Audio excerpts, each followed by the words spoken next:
அமிர்தாவை எங்கேயும் காணோம். அதான் உங்க ரூமுக்கு வந்தாங்களான்னு. இல்லையேப்பா, ஏன் ரூமுக்கு அவ வரவே இல்லையே. அப்படியா? பின்ன வேற எங்க போயிருப்பாங்க? எங்க எல்லார்கிட்டயும் மறைக்கிறேன்னு இன்னைக்கு உறுதி ஆயிடுச்சுன்னா, நாகமணிக்கு முன்னாடி எனக்கு அண்ணன், தம்பி, சொந்தம், பந்தம் எந்த உறவும் முக்கியமானது இல்ல. வேணும்னு அந்த புத்தகத்துல யாரோ என்ன ஏமாத்துறதுக்காக இந்த மாதிரி எழுதிருப்பாங்களோ.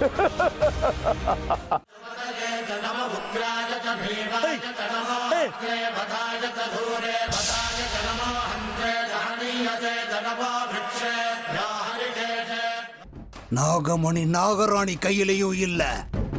அப்போ எங்க போச்சு? எங்க போச்சு? யாருக்கிட்ட போயிருக்கு நாகமணி? இப்போ யாரு கையில இருக்கு நாகமணி? தெரியல, என்னன்னு தெரியல. என்ன பண்றது? ஒருவேளை நான் போட்ட கணக்கு தப்பாயிடுச்சா? எதையோ செய்ய போய் ஏடோ கூடமா ஏதாவது பண்ணிட்டனா? இதுல யாரோட கைவரிசை இருக்குன்னு எனக்கு தெரிஞ்சிருச்சு. இப்படி ஒரு காரியத்தை செஞ்சது யாருன்னு எனக்கு தெரிஞ்சு போச்சு. உன்னை நான் சும்மா விட மாட்டேன். உன்னை நான் சும்மா விட மாட்டேன். ஓம் நம சிவாய. பரமேஸ்வரா, மொத்தத்துல நீ இருக்கிறங்கிறத திரும்ப திரும்ப நிரூபிச்சுக்கிட்டே இருக்கிறியப்பா. நாகமணி எங்க போய் சேரணுமோ அங்க பாதுகாப்பா போய் சேர்ந்தாச்சு. எல்லாம் உன் விருப்பப்படியே நடந்தாச்சு. பைரவா, நீ ஒண்ணு நினைச்ச, ஆனா விதி வேற ஒண்ணு நினைச்சிருச்சு. நீ போட்ட கணக்கு எல்லாம் தலைகீழா மாறிடுச்சு. நாகமணி எங்க போய் சேரணும்னு விதி இருக்கோ அது அங்க போய் தானாவே சேர்ந்து. இதோ வர்றேன். உன்னை நான் சும்மா விட மாட்டேன். இதோ வந்துட்டேன். ஓம் நம சிவாய.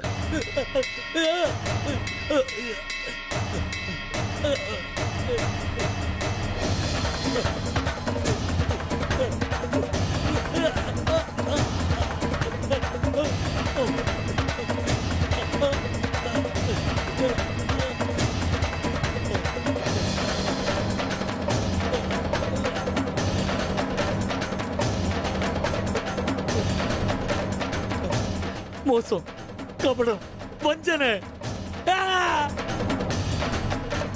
நாடகமாடி எங்கிட்ட இருந்து நாகமணியை பார்த்துக்கிட்டீங்களே. நாகமணி, நாகமணி, நாகமணி.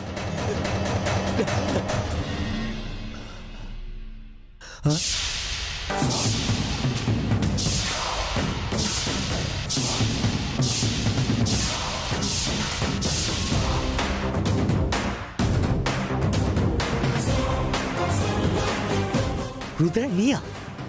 நீங்க என்ன பண்ணிட்டு இருக்க? என்ன விட முதல்ல நீ இங்க என்ன பண்ணிட்டு இருக்குன்னு சொல்லு. கேட்ட கேள்விக்கு பதில் சொல்ற ருத்ரா. நீ எதுக்கு என்ன பின்தொடர்ந்து வந்த? பதில் சொல்ல வேண்டியது நீதான். நேரம் கெட்ட நேரத்துல யாருக்கும் தெரியாம தக்ஷகவனத்துக்கு வந்தது நீதானா? சொல்லு, எதுக்காக இங்க வந்த? எல்லா விஷயத்தையும் உங்ககிட்ட சொல்ல வேண்டிய அவசியம் எனக்கு இல்ல ருத்ரா. அதுவும் இல்லாம இங்க வர்றதுக்கு உன் அனுமதி எனக்கு தேவையில்லை. அண்ணா நில்லு. அண்ணங்கிற மரியாதை இருக்கிறதுனாலதான் இது வரைக்கும் நல்ல விதமா கேட்டுட்டு இருக்க. சொல்லு, உனக்கும் நாகமணிக்கும் என்ன சம்பந்தம்?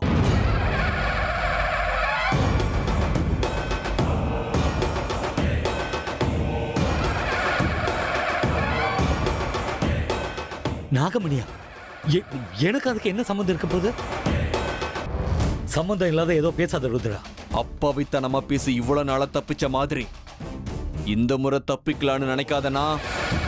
உனக்கு நாகமணிய பத்தி ஏதோ ஒரு ரகசியம் தெரியுங்கிறது எனக்கும் தெரியும். சொல்லு, உனக்கு என்ன தெரியும்? உன் பிரமைக்கெல்லாம் என்கிட்ட பதில் கிடையாது ருத்ரா. எனக்கு நாகமணிக்கு எந்த சம்மந்தம் இல்ல. அதை பத்தி எனக்கு எதுவும் தெரியாது. சும்மா என்ன குழப்பிட்டு இருக்காத. ஓ, அப்படியா? ஏன் இவ்வளவு தடுமாறுற? ஏன் உனக்கு இவ்வளவு கோபம் வருது? எதையோ இழந்த மாதிரி உட்காந்துருந்த என்னது?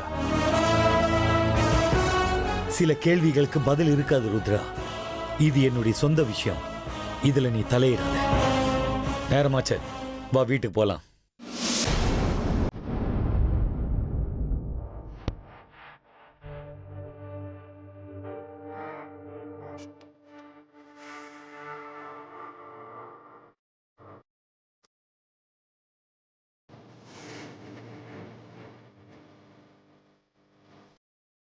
அண்ணன் ஏன் இப்படி ஒரு மாதிரி பேசிட்டு போறான்?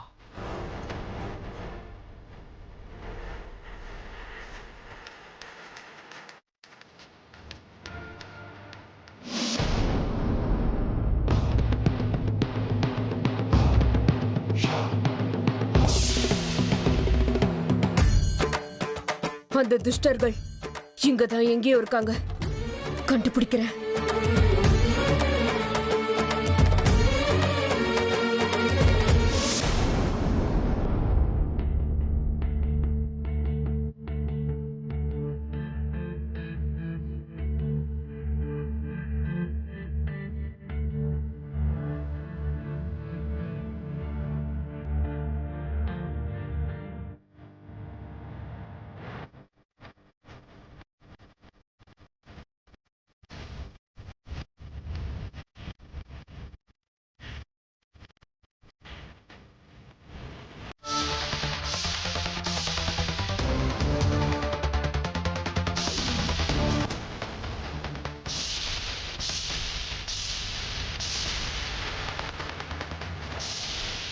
அமிர்தா, நீ என்ன இந்த நேரத்தில் இங்க இருக்க?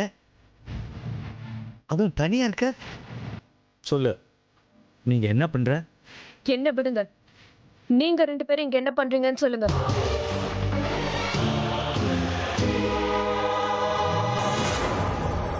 எங்களே எதிர்த்து பேசுறியா? நீ இந்த நேரத்துல தனியா வந்தது தப்பு. என்ன பேசுறீங்க? நீங்களும் இந்த நேரத்துல திருட்டுத்தனமா வந்தது ரொம்ப தப்பு. சொல்லுங்க, எதுக்காக இந்த நேரத்துல இங்க வந்தீங்க? அமிர்தா, என்ன வாய் நீளுது? பின்ன என்ன மாமா, ஏற்கனவே நான் இந்த வீட்டுக்கு வந்ததுல இருந்து நான் கால் வச்ச நேரம் சரியில்லை, அது இதுன்னு பாட்டி என் மேல பழிக்கு மேல பழி போட்டுக்கிட்டே இருக்காங்க. அதுக்கேத்த மாதிரி வீட்லயும் அந்த மாதிரி சம்பவங்கள் நடந்துட்டு தானே இருக்கு. நம்ம குடும்பத்துக்கு சர்ப்பதோஷம் இருக்கு. பாம்புகளுக்கும் நம்ம குடும்பத்துக்கும் ஒத்து வராதுன்னு உங்களுக்கு நல்லா தெரியும்ல. அது நான் ஊர்ல இருந்து திரும்பி வரும்போது வர வழியில நீங்க 2 பேரும் தக்ஷக வனத்துக்கு போறத என் கண்ணால பார்த்தேன். உங்களை பார்த்ததுல இருந்து மனசுக்குள்ள ஒரே குழப்பம். ஏ மாமா, நம்ம வம்சத்துக்கு சாபமா இருக்கிற இந்த தக்ஷக வனத்துக்கு நீங்க 2 பேரும் எதுக்கு மாமா வந்தீங்க? இது பாருங்க மாமா, நீங்க வந்ததால நடக்க கூடாதது ஏதாவது நடந்துச்சுன்னா நாளைக்கு மறுபடியும் கெட்ட பேரு எனக்கு தானே. உங்களுக்கு நல்லா தெரியும், பாட்டிக்கு என் முகத்தை பார்த்தாலே பிடிக்க மாட்டேங்குது. நான் உட்கார்ந்து அபசகனும் நின்னா அபசகனும்னு சொல்லிக்கிட்டே இருக்காங்க. அப்படி இருக்கும்போது நீங்க 2 பேரும் செய்யற காரியத்தால இடகுடமா ஏதாவது நடந்துருச்சுன்னா அந்த பழியையும் என் தலையில தானே கட்டுவாங்க. அதனால்தான் உங்க 2 பேரையும் தேடிக்கிட்டு இவ்வளவு தூரம் வர வேண்டியதாயிடுச்சு. அதெல்லாம் சரி அமிர்தா, ஆனாலும் பொம்பளை பிள்ளை இந்த மாதிரி இடத்துக்கெல்லாம் தனியா ராத்திரி வரக்கூடாது. நீ செஞ்சது சரியில்லை. அப்படின்னா நான் வேற என்ன செஞ்சிருக்கணும் மாமா? சொல்லுங்க. பேசினது போதும். நடந்தது நடந்து போச்சு. இப்பவே ரொம்ப லேட் ஆயிடுச்சு. வாங்க எல்லாரும் வீட்டுக்கு போலாம். நம்ம வீட்டுல இல்லைங்கிற விஷயம் வீட்டுல இருக்கிறவங்களுக்கு தெரிஞ்சு போயிடுச்சுன்னா தேவையில்லாம கேள்வி மேல கேள்வி கேட்பாங்க. வாங்கன்றல, வாமா.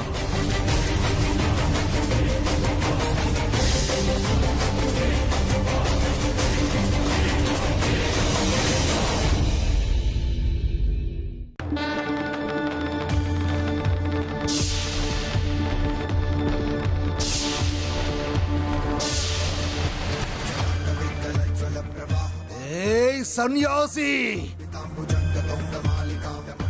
ஓஹோ பைரவா, வந்துட்டியா? வா, நீ வருவன்னு எனக்கு நல்லா தெரியும். ஏய் சன்யாசி, நிறுத்து உன்னோட நாடகத்தை. நீ என்ன காரியம் செஞ்சிருக்கேன்னு உனக்கு தெரியுமா? நான் என்ன செஞ்சேன் பைரவா? என் மேல உனக்கு ஏன் இவ்வளவு கோபம்? ஓ, அப்படின்னா நடந்த எதுவும் உனக்கு தெரியாதா? தெரியாது பைரவா, நீ இப்ப சொன்னா தெரிஞ்சுக்குவேன். உன்னோட பேச்சாற்றலுக்கும் நயா பைசா பெறாத மாயாஜாலத்துக்கும் மத்தவங்க மயங்கலாம், இந்த பைரவம் மயங்க மாட்டான்.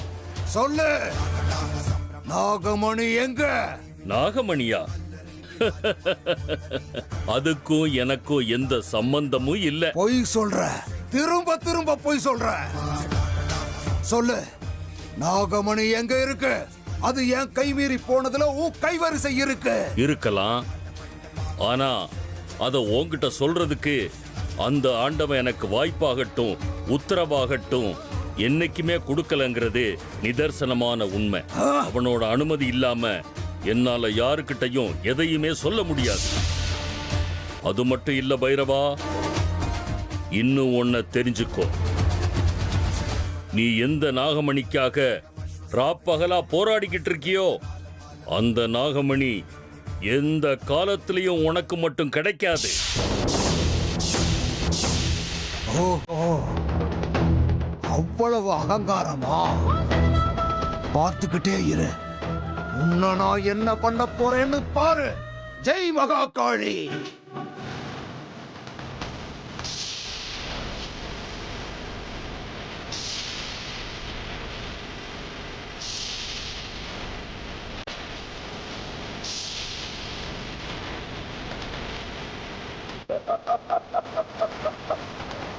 ஓம் நம சிவாய.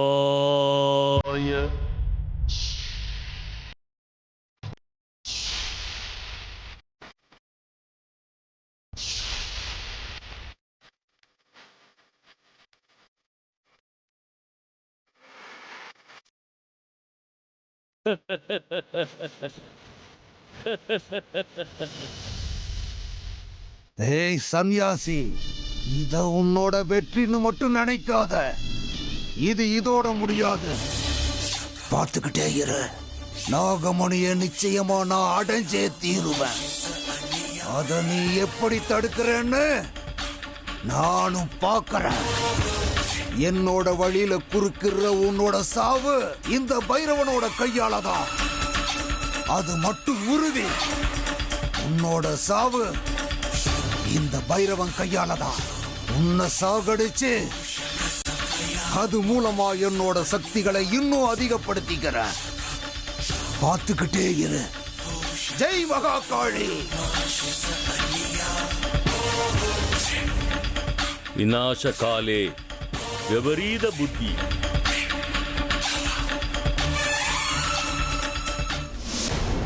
நில்லுங்க.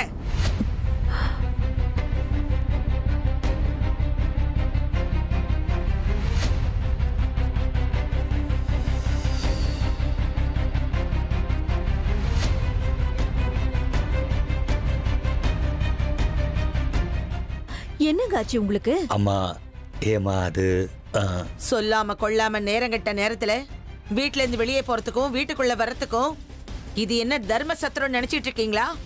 இல்ல மரியாதை உள்ளவங்க வாழற வீடு நினைச்சிட்டு இருக்கீங்களா? போனை வேற சுவிட்ச் ஆஃப் பண்ணி வச்சிருக்கீங்க. நீங்கெல்லாம் எங்க போனீங்க? உங்களுக்கெல்லாம் என்ன ஆச்சோன்னு நாங்கெல்லாம் வீட்ல எந்த அளவுக்கு பயந்துகிட்டு இருந்தோம் தெரியுமா உங்களுக்கு? ஏமா அமிர்தா, நீயாவது ஒரு வார்த்தை சொல்லிட்டு போக கூடாதா? அண்ணி, ஆமா, அது இன்னைக்கு ஏதோ விசேஷமான நாளா? கோவில ஏதோ பூஜை நடக்குமா? நாமளும் சிவன் கோயிலுக்கு போய் பூஜை பண்ணிட்டா நம்ம குடும்பத்துக்கு நல்லது நடக்கும்னு அமிர்தா தான் எங்களை அந்த கோவிலுக்கு கூட்டிட்டு போயிருந்தா.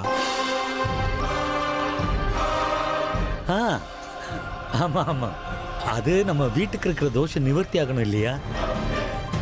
இதை பத்தி உங்ககிட்ட சொன்னா நீங்க தேவையில்லாம பயப்படுவீங்க, கவலைப்படுவீங்கன்னு தான் உங்ககிட்ட சொல்லல. பூஜை முடிச்சிட்டு வந்து சொல்லிக்கலாம்னு விட்டுட்டோம். இல்லையாமா அமிர்தா? போய் இவங்க 2 பேரும் போய் சொல்றாங்க.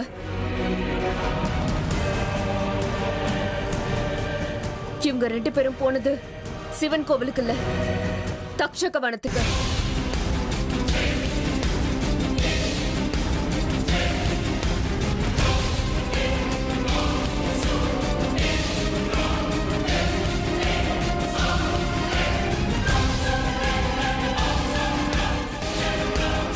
அமிர்தா, என்ன பேசுறோன்னு யோசிச்சுதான் பேசுறியா நீ? ஆமா பாட்டி, மாமாவும் சின்ன மாமாவும் நடு ராத்திரி கிளம்பி போனது தக்ஷக வனத்துக்கு தான். நான் இந்த வீட்டுல கால் வச்ச நாள்ல இருந்து தேவையில்லாத சம்பவங்கள் நடந்துகிட்டே இருக்கு. நான் தான் இந்த வீட்டுக்கு அபசகணும்.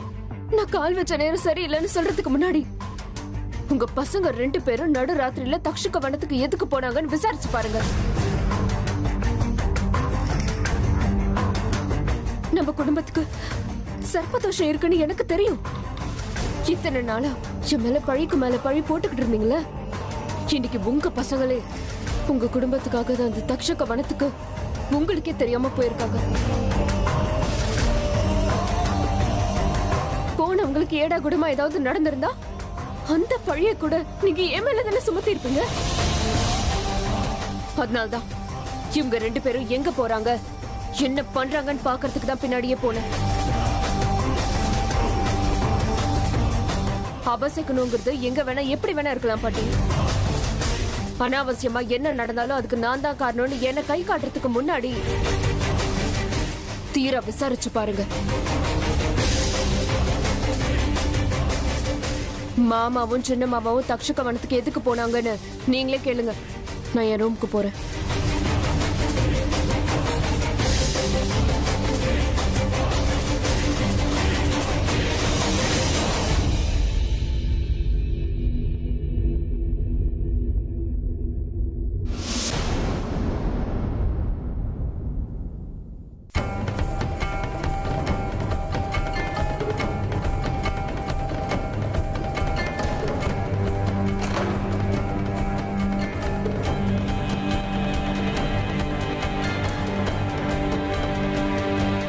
இல்லைங்க,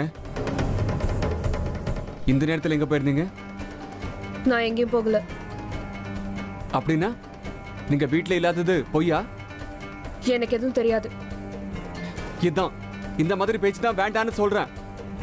உண்மையை சொல்லுங்க, இந்த நேரத்தில் நீங்க எங்க போயிருந்தீங்க? நான் தான் எங்கேயும் போகலன்னு சொல்றேன்ல. அப்படியே போனாலும் உங்ககிட்ட சொல்ல வேண்டிய அவசியம் எனக்கு இல்ல. போதும், சும்மா இருங்க. ஆனா தெரிஞ்சுக்க வேண்டிய அவசியம் எனக்கு இல்லாம வேற யாருக்குங்க இருக்கும்? சொல்லுங்க. நான் உங்க புருஷன், நீங்க என் மனைவி. ஆனா அதுக்கு நான் உங்களை கட்டி போடுறதுக்கும் இல்ல உங்க மேல அதிகாரம் பண்றதுக்காகவும் இந்த கேள்வி நான் கேட்கல. இந்த நடு ராத்திரியில யாருக்கிட்டையும் சொல்லாம, என்கிட்ட கூட ஒரு வார்த்தை சொல்லாம வீட்டுல இருந்து வெளியே போக வேண்டிய அவசியம் என்னங்க உங்களுக்கு? சும்மா அதுன்னு பொய் சொல்லி பேச்ச மாத்திரான்னு மட்டும் பார்க்காதீங்க. எனக்கு இன்னைக்கு உண்மை தெரிஞ்சாகணும். எங்க போயிருந்தீங்க சொல்லுங்க. இங்க பாருங்க, திரும்ப திரும்ப சொன்னதையே சொல்றதுக்கு எனக்கு விருப்பம் இல்ல. இதுக்கு மேல இந்த விஷயத்தை பத்தி பேசுறதுக்கு நான் தயாரா இல்ல. எனக்கு இப்ப தூக்கம் வருது. ஆனா பதில் தெரியாம நான் உங்களை விட போறது இல்ல. இன்னைக்கு என்னோட கேள்விக்கு நீங்க பதில் சொல்லியே தீரணும், புரியுதா? ஒவ்வொரு தடவை நீங்க இப்படி பண்ணும்போது மத்தவங்க முன்னாடி உங்களுக்கு சப்போர்ட் பண்ணி பண்ணி எனக்கு வெறுத்து போச்சு. எனக்கு வக்காலத்து வாங்குங்க நான் உங்களை கேட்டேனா? கேட்கலையே. அமிர்தா ப்ளீஸ், இந்த மாதிரி புத்திசாலித்தனமான பேச்செல்லாம் வேண்டாம். உங்களோட இந்த மாதிரியான நடவடிக்கையால ஒவ்வொரு தடவையும் என் குடும்பத்துக்கு முன்னாடி நான் தலை குனிய வேண்டிய நிலைமை வருது. புரிஞ்சுக்கோங்க. அப்படின்னா என்ன கேள்வி கேட்கறதுக்கு முன்னாடி உங்க அப்பாவையும் உங்க சித்தப்பாவையும் போய் கேளுங்க.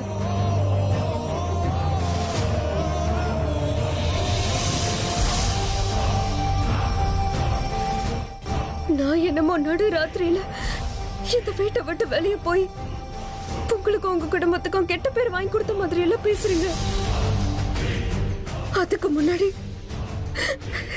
இந்த மாதிரி ராத்திரி வீட்டுல இருந்து வெளியே போற அளவுக்கு என்ன சூழ்நிலை ஏற்பட்டதுன்னு ஒரு நிமிஷமாவது யோசிச்சு பாத்தீங்களா? எனக்கு அமிர்தா, நீங்க என்னங்க சொல்றீங்க? ஆமா, பதில் வேணும்னு கேட்டீங்கல்ல, சொல்றேன் கேளுங்க. இப்பெல்லாம் இந்த வீட்டை பொறுத்த வரைக்கும் என்ன அசம்பாவிதம் நடந்தாலும் நான் தான் சரியில்லை, நான் கால் வச்ச நேரம் சரியில்லைன்னு சொல்றாங்க. இந்த வீட்டை பொறுத்த வரைக்கும் நான் ஒரு பெரிய அபசகனுன்னு மட்டும்தான் தெரியுது. ஆனா உங்க அப்பாவும் சித்தப்பாவும் இன்னைக்கு பண்ண காரியம் என்ன? இந்த வீட்டுக்கு சர்ப்பதோஷம் இருக்குன்னு தெரிஞ்சும் கூட, இந்த வீட்டுக்கு ஒத்தே வராதுன்னு தெரிஞ்சும் கூட, நடு ராத்திரியில தக்ஷக வனத்துக்கு அவங்க போறாங்களே, ஏன் போனாங்கன்னு யாராவது கேள்வி கேட்டீங்களா? இந்த விஷயம் எல்லாம் உங்களுக்கு எப்படி? நம்ம ஊர்ல இருந்து திரும்பி வரும்போது